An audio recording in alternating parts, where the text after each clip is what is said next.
আসসালামু আলাইকুম গাইস, আশা করি আপনারা ভালো আছেন। আমিও ভালো আছি। আজকে ঠান্ডার সিজন প্রায় চলে গেল, তবে এরকম কুয়াশা পড়তে দেখি নাই এবং পরেও নাই। আজকে হঠাৎ করে দেখি কুয়াশা পড়ছে। মাইসিরের মধ্যে, কর্ণাটকের মধ্যে কুয়াশা পড়তে খুবই কম পড়ে। আর ঠান্ডার সিজন, পুরা সিজনের মধ্যে খুব বড় একদিন বা 2 দিন এরকম কুয়াশা পড়ে।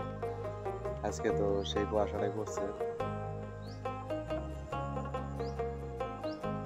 কুয়াশা আমাদের আসামে তো কুয়াশা কোনো বড় ব্যাপার না। ও ঠান্ডার সিজন পড়লে পরে ডেইলি রেগুলার হিসেবে ঠান্ডা কুয়াশা পড়ে, কিন্তু এখানে ওরকম না। এখানে পুরা সিজনের মধ্যে খুব যদি কুয়াশা পড়ে 1 থেকে 2 দিন। আর এই বছরে কুয়াশা আজকে প্রথম। ঠান্ডা প্রায় যাওয়ার পথেই হইতাছে, এখনো কুয়াশা পড়তে দেখলাম না, আজকেই পড়ছে।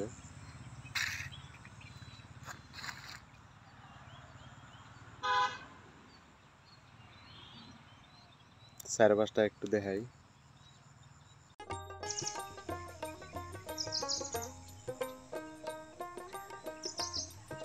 এরকম কুয়াশা পড়ছে, পরেই না পুরা সিজন, ঠান্ডার সিজনের মধ্যে আজকে পড়ছে। আর হয়তো পড়তেও পারে, নাও পড়তে পারে।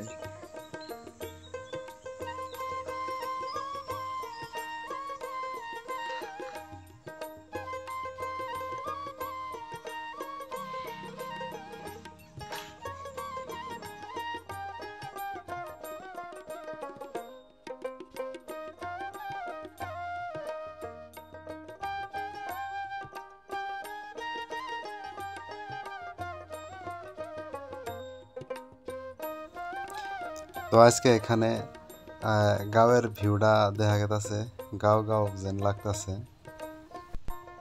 খুবই সুন্দর গাঁওলিয়া একটা পরিবেশের নালা হয়েছে। কুয়াশা দেখে মনে হইতেছে যে আজকে আমরা গাঁয়ে আছি। তো আসামে তো কুয়াশা পড়াটা বড় কথা না। আসামে ঠান্ডার পুরা সিজনই কুয়াশা পড়ে।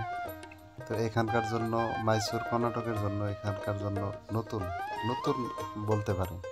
সবসময় কুয়াশাটা দেখা যায় না, তো হঠাৎ করে পড়ে, মাঝে সময় পড়ে, খুব কম।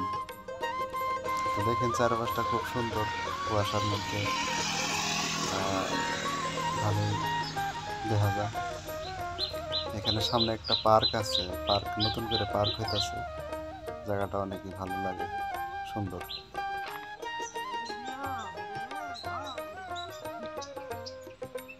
তো আজকের জন্য এখানে ছোট একটা ব্লগ, কুয়াশা, ঠান্ডার কুয়াশা।